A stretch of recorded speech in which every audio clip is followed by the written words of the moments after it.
Okay, today we're cooking Instant Pot short ribs. And because it's in the Instant Pot, we're going to have a lot of time to relax and enjoy. It's going to be quick. My friend Trisha at work turned me on to this recipe, and it's a Amy and Jackie pressure cooker recipe, but I've kind of modified a little bit with the ingredients that I had on hand. So with that in mind, let's go ahead and get started. The ingredients are, we're starting with about 2 pounds of short ribs. You can double the number of short ribs if you have a bigger family, but I just have 2 of us to feed tonight. So with that in mind, let's go ahead and get started. First thing we're going to do is brown the short ribs on all the sides on our Instant Pot set on saute and hot. And now that it says hot, I know that the saute is ready to go. If it doesn't say hot, if it just says on, you're not hot enough yet. So let's put the ribs in.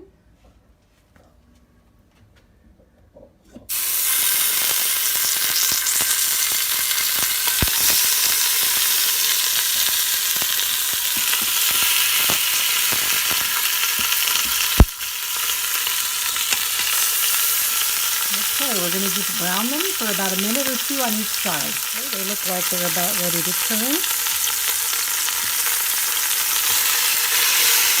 And you can see they've been salt and peppered already.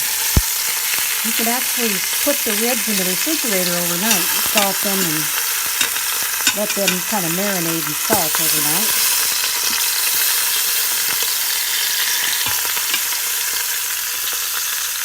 I did put some olive oil on the bottom of this pan when it was hot.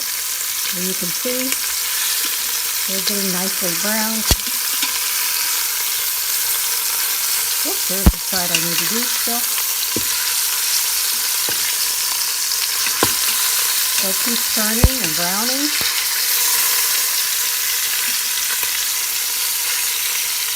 Until they look nice and golden like that on all sides. I started off with 2 pounds of beef short ribs.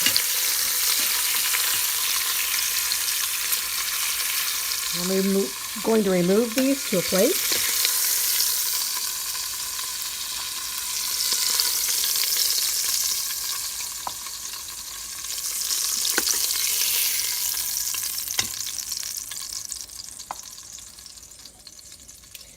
And don't worry, because they haven't cooked at all, they've just browned to get a little bit of good flavor in your pan. All right, next thing we're going to do is add our vegetables. So we have some chopped garlic,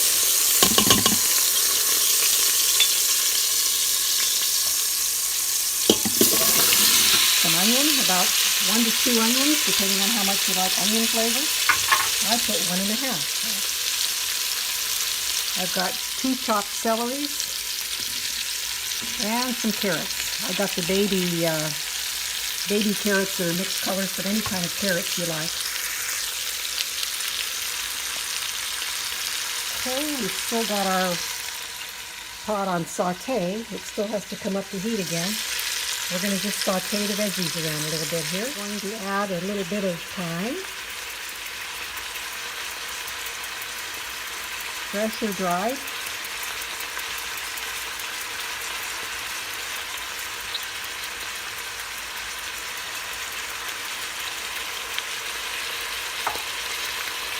And a couple of bay leaves.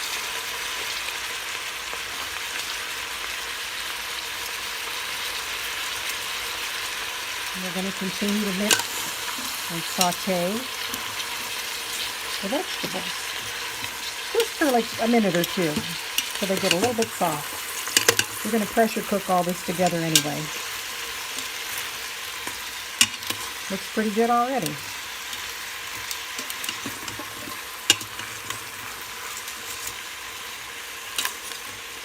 These are the little red carrots.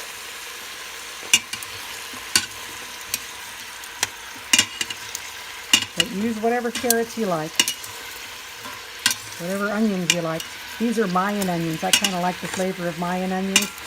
But if you like brown onions, yellow onions, whatever you prefer.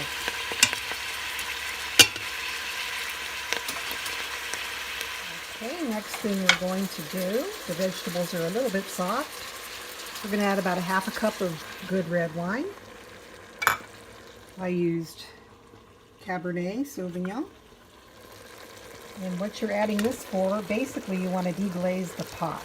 So get a nice flat-handled spatula, wood preferably, so you don't scratch your pot. And I don't have much to deglaze here. That's good. There's nothing, you don't want to have stuff burnt on the bottom of your pot before you pressure cook, because the cooker has trouble coming to pressure when it doesn't have the liquid at the bottom of the pot. So there is the red wine. Now we're going to add some more ingredients. About a tablespoon of soy sauce. And now a tablespoon of Worcestershire sauce. If you have fish sauce or oyster sauce, you can use that instead, but I generally cook with Worcestershire. Okay, now we add an ounce or 2 tablespoons of balsamic vinegar. Next we add 1.5 to 2 tablespoons of brown sugar. All right, next a half a cup of broth. I'm using Better Than Bouillon beef base, but you can use chicken broth or vegetable broth, whatever you've got on hand. Stir everything together.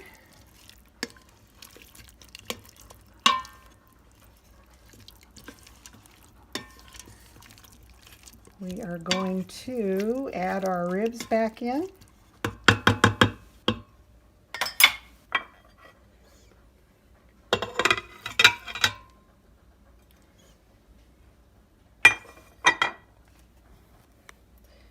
And let's see. Then I cut in two about 3 or 4 potatoes. Put them in a stainless steel bowl. They're going to go on top of your ribs. Grab your lid. Make sure it's set to sealing rather than venting. And we cover the whole thing.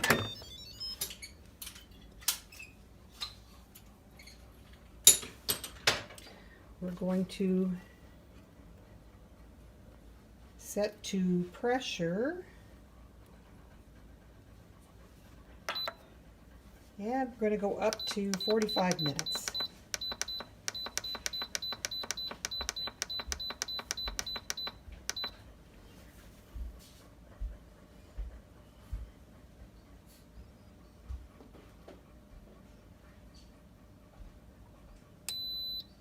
All right, it's on. We're set to sealing. As soon as this comes to pressure, 45 will show up on the display and it'll cook. And when it's done, we'll make our sauce and that'll be it.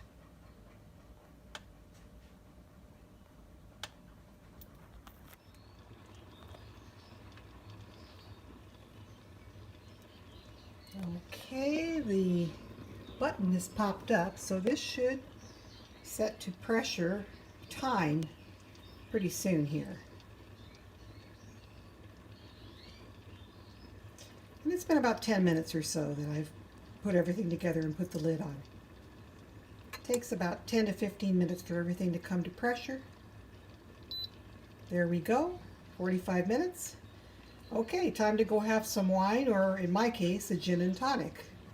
We'll be back later. 45 minutes period is ended, and now we're in a cool down period. And this is known as a natural pressure release. When this beeps down from the 45 minutes to 0, you can release the pressure at that time. But with meat, sometimes they recommend just letting the pressure naturally release. So we're going to wait about 15 minutes. There's 7 minutes already on here. We're going to wait about 15 minutes to release the pressure, and that will help ensure that the meat is tender.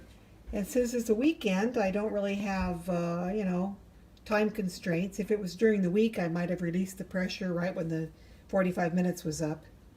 But we're going to wait for the 15 minutes and then be back. Okay, we've hit 15 minutes of a natural release cool down period.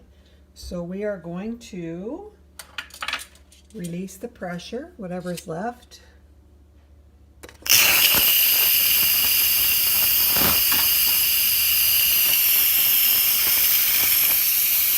Really smells so good.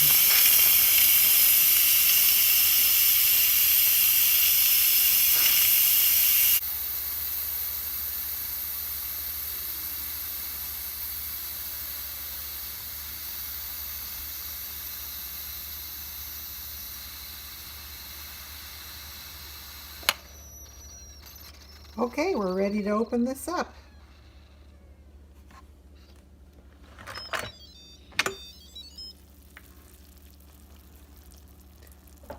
Okay, we've got potatoes that are ready to be mashed and a delicious beef short ribs below.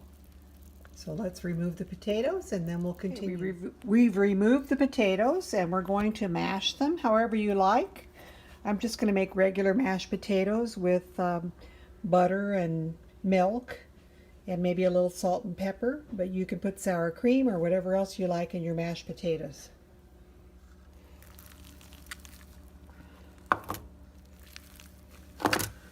And if you prefer, you can use a blender to blend this to make really creamy mashed potatoes, but I just usually use my masher to make my potatoes.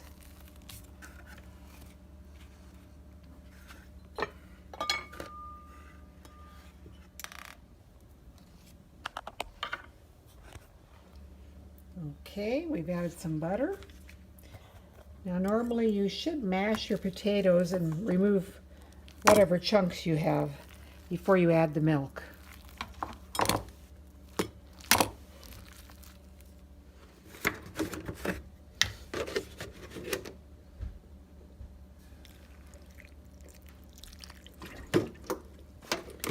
About a quarter or a third of a cup of milk.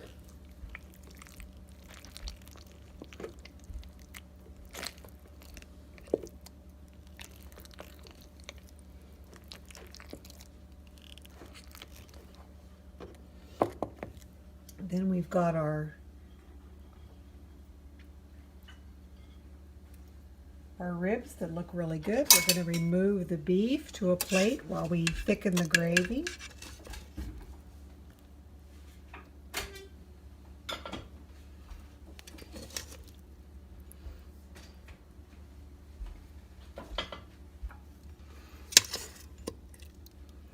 Look how tender these got.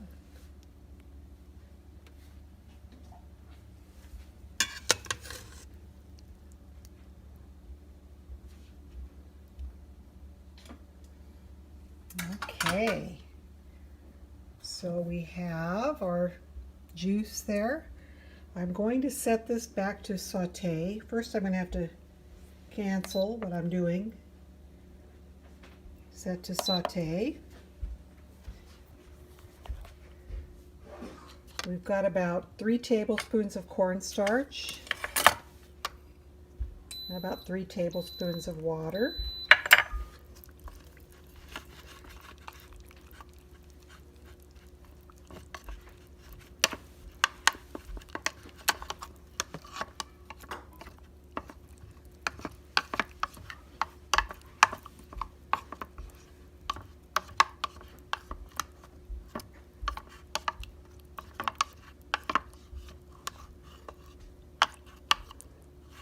So cornstarch with cold water mixes quite readily. It makes a nice little gravy, nice little slurry.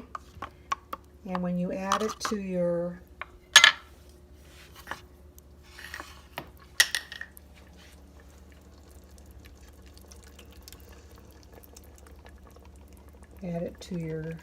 juices that you cooked, it's going to make a great gravy. It's going to thicken it up really nicely.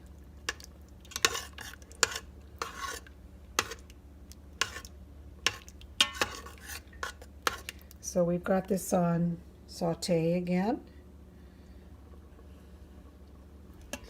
And we're just going to cook it until it thickens to whatever thickness you like the gravy to be. Usually about 3 tablespoons of cornstarch and 3 tablespoons of water. Should do pretty well for something this size.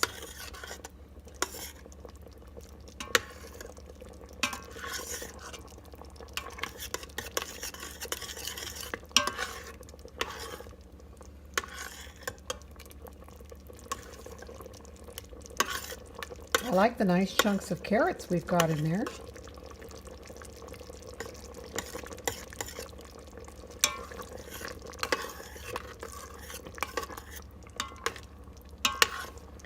Looks like it's thickening up pretty nicely.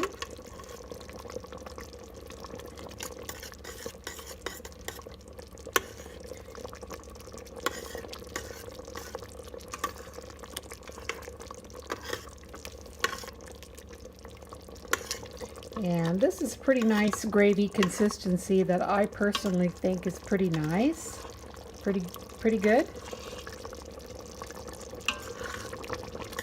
The longer you cook it, the thicker it'll get. And that's about right for me. So we're going to turn off the saute function.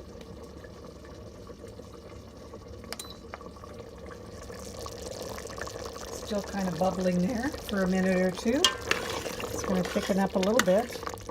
And let's plate this up. Looks really delicious. The gravy came out just perfectly nice. We've got some of our short ribs, some of the vegetables, some potatoes. Time to eat. Thanks for watching.